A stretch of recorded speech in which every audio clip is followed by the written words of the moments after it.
Warning: the following fanfic reading is for mature audiences only. It contains mature subjects such as grief and death of a loved one. Listener's discretion is advised. I'm so sorry. Written by Silver Melodies. The rain fell softly, barely making a sound as it gently kissed the ground, sending its moisture to feed the plants and animals. The sky was only a light shade of gray. This rain was not heavy, and it wasn't going to be anytime soon. The wind floated gently, barely stirring what it touched, such as a stray leaf falling to the ground, or a loose branch hanging on tight lest it fell. Not the hair of the lone mare, sitting in sorrow. Her hair barely fluttered in light breeze, but even if it had, she wouldn't have minded. She was lost in her thoughts, in her sorrow. Her eyelids hung limply, covering her eyes, but failing to contain the tears threatening to spill over and down. One of the tears rolled down her cheek, slowly caressing her smooth fur. It reached the end of its path and fell down to the ground. The tear hit a small flower, sliding off the petals and onto the soil. It rolled across the damp ground and came to a stop at the base of a stone brick, a tombstone, where it sank into the earth. The mare read the words on the tomb, longing to see the one whose name they depicted. If only she had more time. If only she had been able to do something. If only she had been faster and stronger. She rubbed a hoof over the words, caressing their dents. She whispered the name, softly. A beautiful name, perfect for who it belonged to. The life of who it represented, once so full of joy and strength, gone, just like that. Not even a chance to say goodbye, or to say those two words that were always lacking when she spoke. The pain in her heart stunned. It had been 3 days. 3 days of covering up her sorrow, hiding her hurt, and deceiving her friends into thinking she was okay. She was anything but okay. The funeral had wrapped up, and almost immediately she had been thrown back into the swing of things. No time to mourn, no time to grieve, no time to cry. She couldn't take the time for her own personal needs. She was busy, and ponies were depending on her. She couldn't just stop. Now she had finally had some time to herself. She had immediately walked out here, to these trees, to sit in front of the grave and mourn. She didn't care that it was raining. She didn't care that it was cold.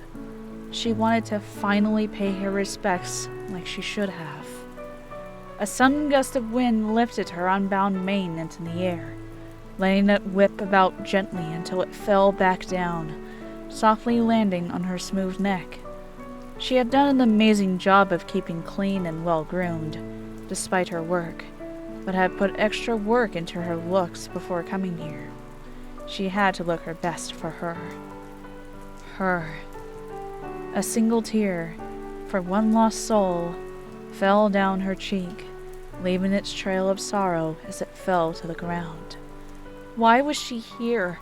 Why her? Why did she live?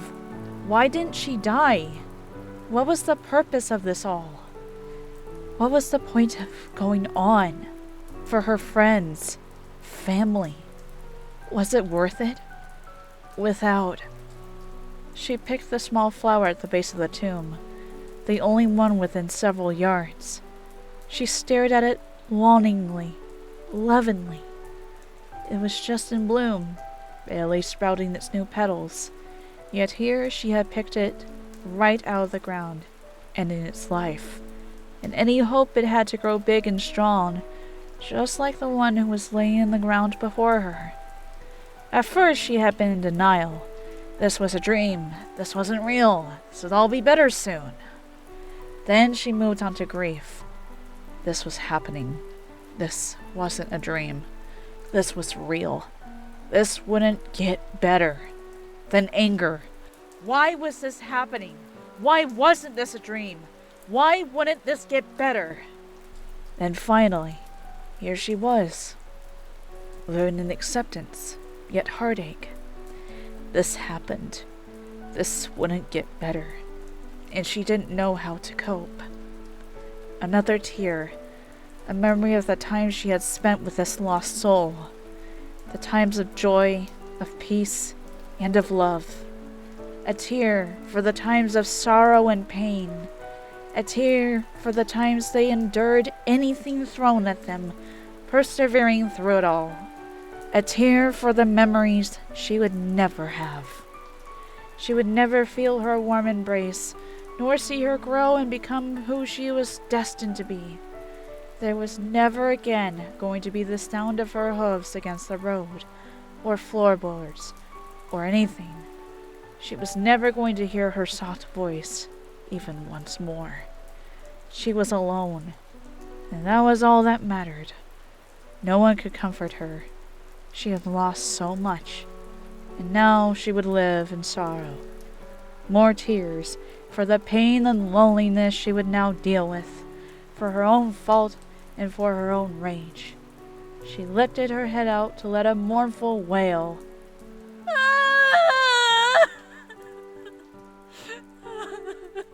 And Applejack cried.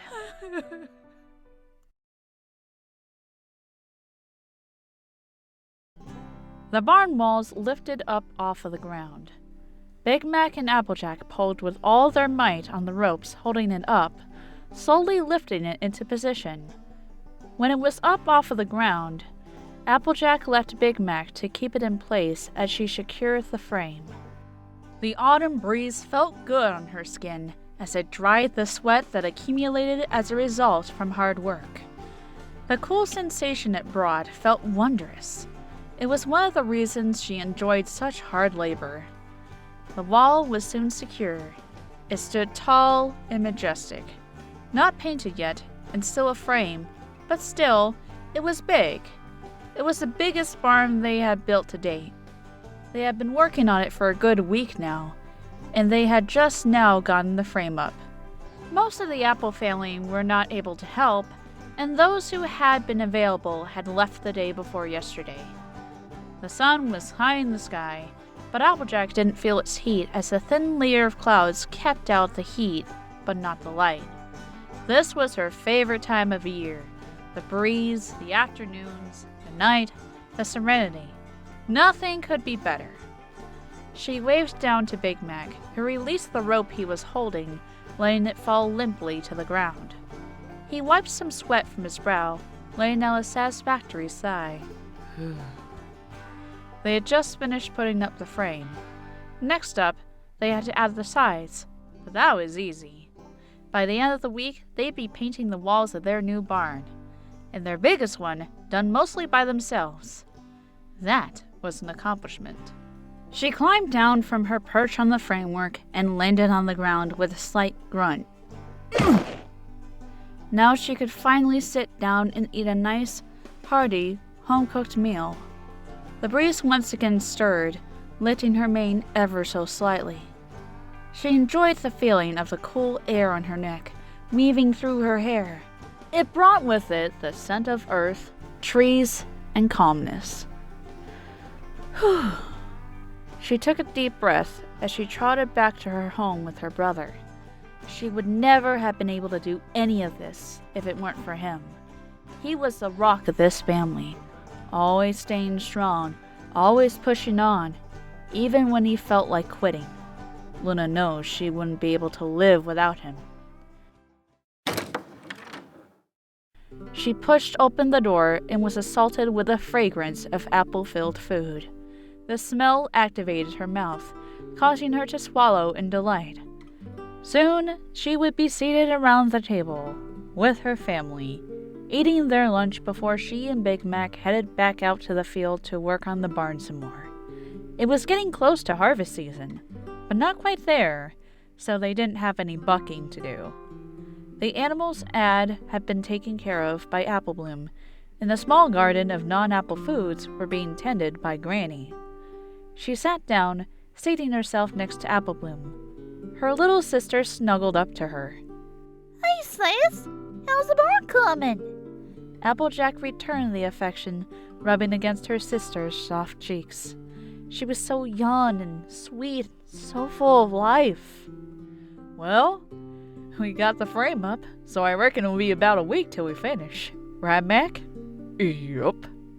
Granny Smith laid out the food before every pony. It was mainly apple fritters and some salad. They didn't only eat apples, after all. Granny Smith sat down, carefully. Old age was catching up to her. As old as she was still very spry, but not even her wise old granny could live forever. And when that day came, Applejack didn't want to think about it. So, Applejack, Granny said, after she had sat down. The barn's coming along nicely then, eh? Sure is, Granny. Like I was telling Applebloom here, it should be done by the end of this week. Granny Smith smiled. Well, that's good to hear. I still don't know why you had to break down that last one. Applejack rolled her eyes. I told you, it was damaged from the last storm we had. And while we could have fixed it, it was getting close to that time we were going to replace it. So we might as well do it now. Applejack helped herself to some fritters and salad. As the whole family settled down to eat, conversation turned to more casual topics, such as the weather, or how low the apple stalks were. Thankfully, apple bucking season was almost here. Applejack relaxed in her family's company. The smell of the food, mixed with the cool breeze coming through their window, only added to the relaxation. She was almost having to fight to stay awake, but the work that had to be done and the conversation kept her eyes open. This was a good life she had.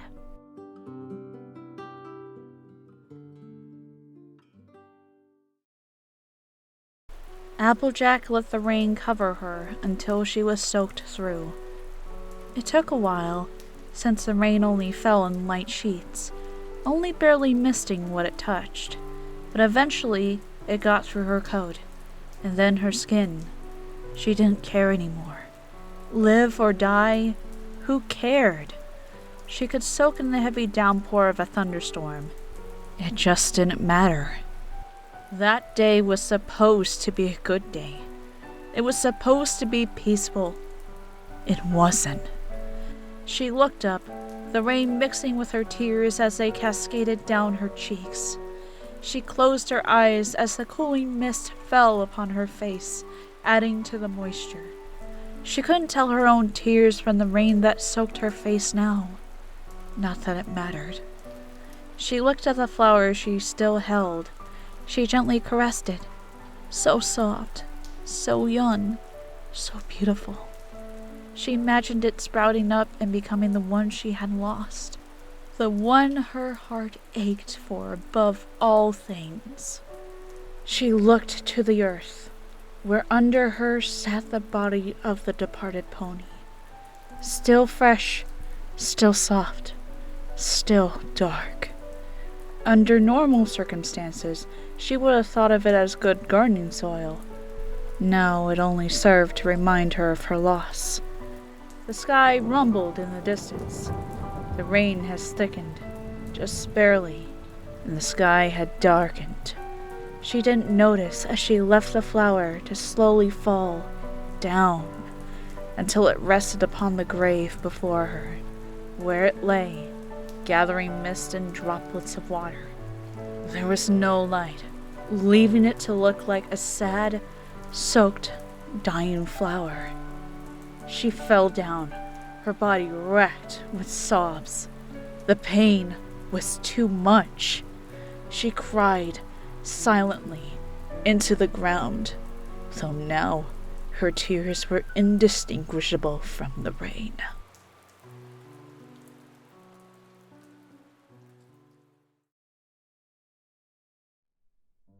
The afternoon breeze was even cooler than the one at noon, but still felt better as Applejack sweat even more, straining from the work of hauling the building materials to the barn, so they could begin putting up the walls.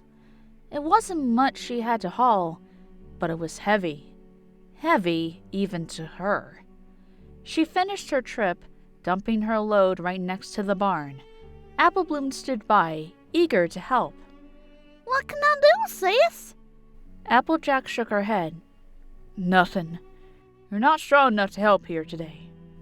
Applebloom started to cry. The little filly was an expert at that, making you cry and feel sorry for her, even when she deserved what she had coming. Her puppy eyes, her whimpers, and her tears all added up to make up one irresistible face. It had no effect on Applejack. No, I don't want you getting hurt or worse. Now go back home and help Granny with the chores. Applebloom pouted and stormed away, her tail and mane flickering lightly in the breeze.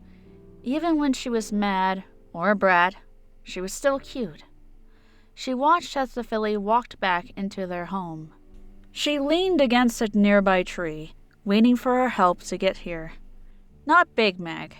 He was already here. But they needed help to get up high, where it could be potentially dangerous.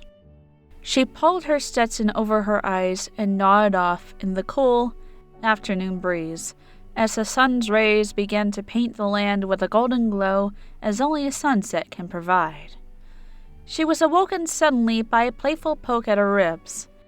Wake up, sleepyhead! She grinned out the voice, that rough yet sweet voice.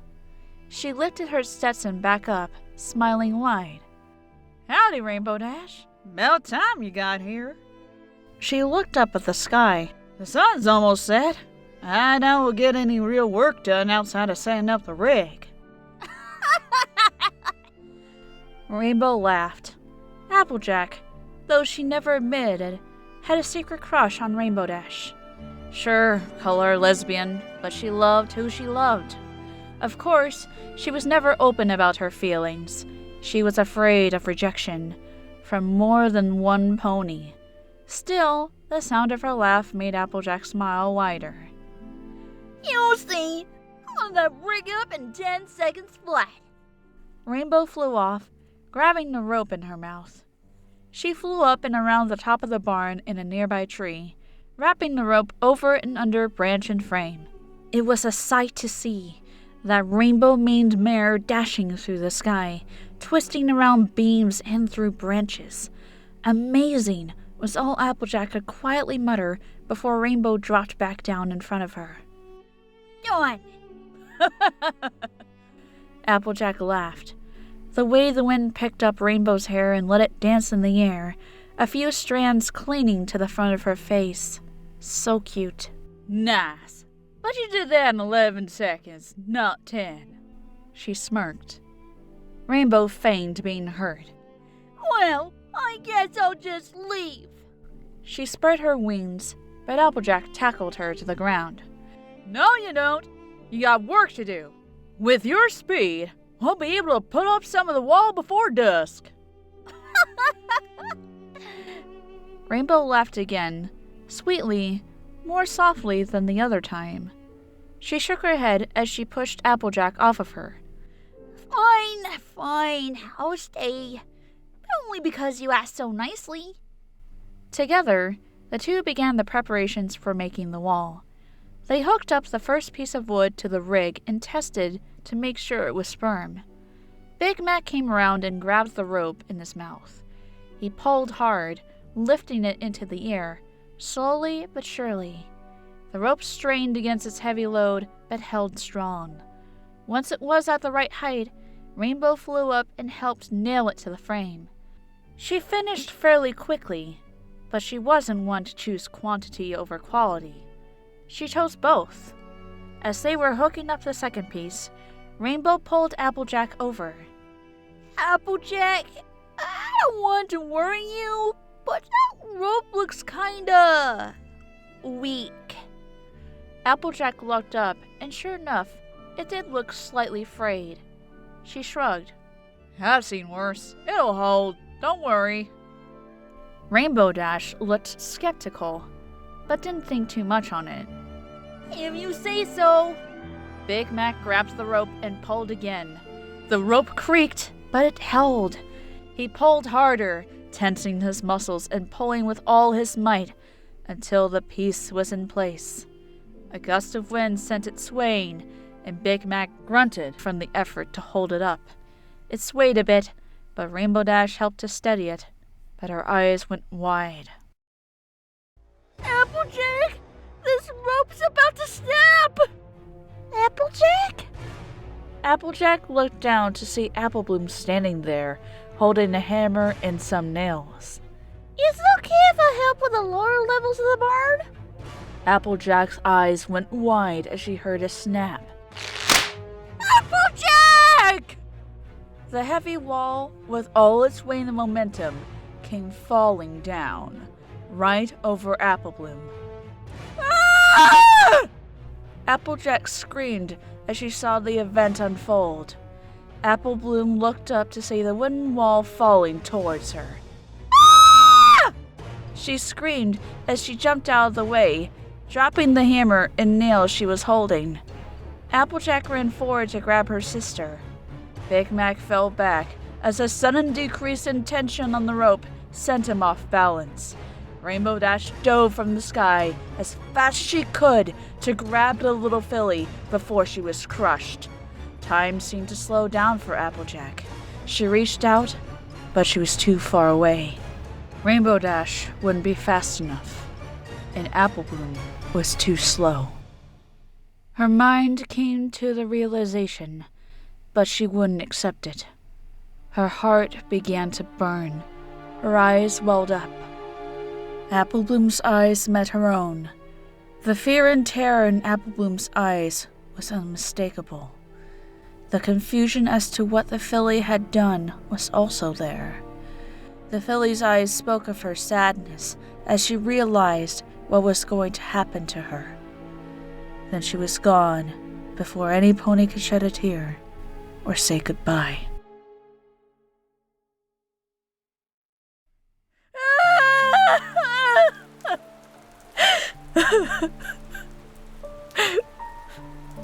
Applejack screamed, her whole body aching now. Her crying had weakened her, and now she lay in the mud, covered with rain and dirt and tears. She only wanted to see her sister. She just wanted to see her one more time, to tell her how much she missed her, how much she wanted to see her, how much she loved her. It was useless. It was all for nothing. No amount of crying nor sobbing would bring her sister back. But that didn't matter. She cried anyway. She let her tears flow as if someone had broken a dam. She opened her mouth in a soundless scream as she fought to understand why. But no answer came. Her Stetson fell off onto the grass. The rain collected there, pulling in the one-strong mare's trademark hat. Now she could care less about it. She would trade it. She would trade everything in the world just to see her beautiful little sister again. She tried to get up, but fell back down in a pitiful mess. She lay there for what felt like hours before trying to get up again. This time, she succeeded in sitting up. She looked once more at the name on the tombstone, running her hoof over the name once more as she whispered the words, Applebloom. The rain had abated somewhat, so it was more of a dense, falling fog than a downpour, but she didn't notice. The wind was light again, barely pulling at her hair. She paid no heed to it. She just stared at the grave, her sister's grave, the one whom she would never get to see again, never tuck into bed, never smile at her crazy antics again, never hear her again, never hold her again. I'm so so sorry.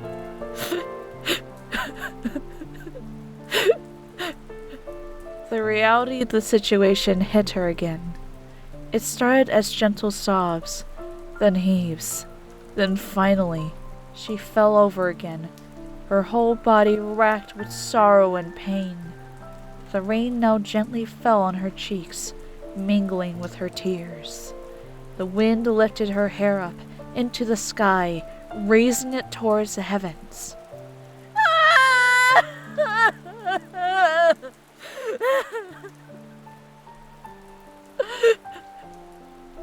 Applejack screamed again, letting out her pain, her sorrow, her anguish over her lost sister. This was it. She hadn't even been able to say goodbye. She stared at the freshly turned earth, still lying on the ground. With the tears in her eyes and the sobs in her throat, she was able to choke out 3 strangled words. 3 words. She had barely said them, no matter how much she meant them. She didn't even recall the last time she had said them to Applebloom, sending another wave of sorrow through her. Those 3 small words that would have meant so much to the young filly. I love you.